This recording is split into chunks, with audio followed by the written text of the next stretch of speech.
Hi, it is me, Alicia Wilford, again, coming to talk to you about this TEDx application journey that I am currently on.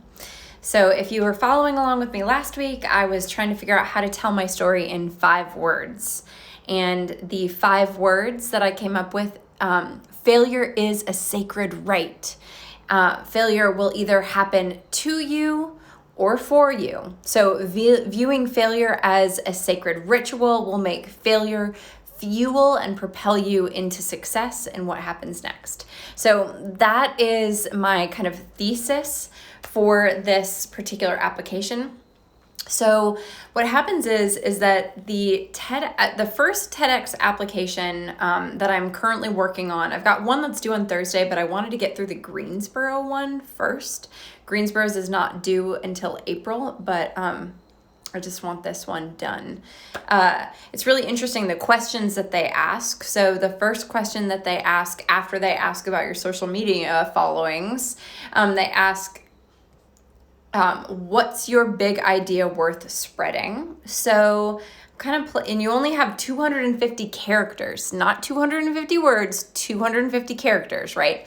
So mine, what I say is a little bit of what I just said. I said, failure is a sacred right. Failure will either happen to you or for you. Viewing failure as sacred rituals will make failure fuel and propel you into success in what happens next.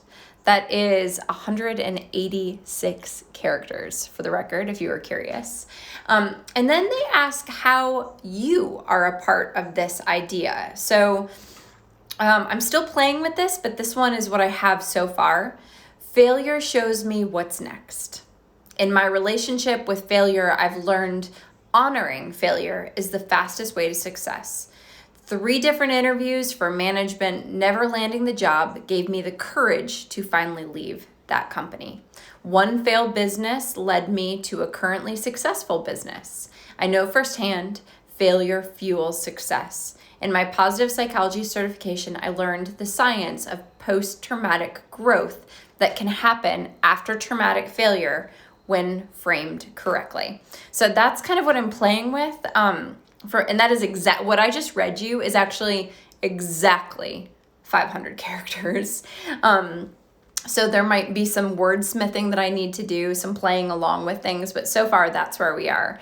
And then they ask you about the 3 main points that you're trying to make in the talk. And so this is kind of hard to figure out like what I'm narrowing it down to.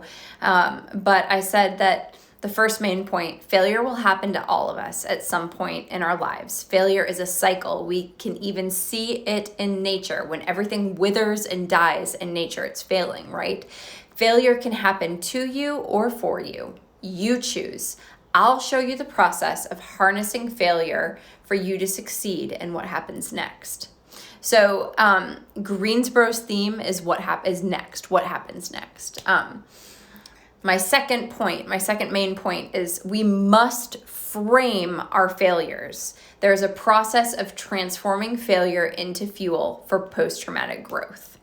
And so I'll be talking about that process. And then the third main point I'm trying to make is when we treat failure as a sacred right, it will no longer be a stop sign, but a ritual that will take foundational failures and transform them into the fuel of our success. So there's some repetition in those, but I think there are 3 different points. I'm still playing with that. It helps me to say it out loud to all of you. If you have thoughts, if you have questions, if you're like, Alicia, those points need to be a little bit more different. It's funny,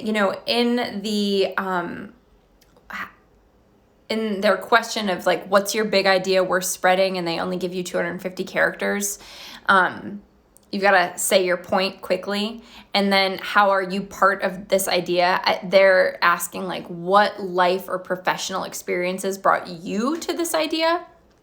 So kind of talking about that. And then that's only 500 characters. And then the main points, they don't put a limit on those. So that's interesting. I'm like, do you want me to how much do you want me to flesh this out here? I have so many questions about these applications. Like, tell me what you're really looking for, That's what I want to know. It's like, what is it that you're really looking for in these 3 main points? So that's what I'm talking about. Here's what would be super helpful. Anyone who's listening to this, anyone who is paying attention, anyone who's curious about my little rah failure journey, if you hear a podcast where they're framing failure in an interesting way, if you've read a book recently where they're talking about failure in a beautiful way, or if you personally have had an experience that felt like you failed and you honored it and you used it to transform and you know, it used it to get to where you need to be, I want to hear those stories. So raise your hand, DM me, put it in the comments. I want to know what failures you've been treating like sacred rights, honoring, and how have you used that to fuel what they call in positive psychology post-traumatic growth. That's possible, right? Like that's a thing. It's the people who have had really traumatic failures and use them to go on to lead flourishing lives. The difference between those who experience post-traumatic stress and those who have post-traumatic growth is they know how to frame what happened to them. So that's what I'm thinking about. I'd really love to hear from all of you. Thank you so much for tuning in.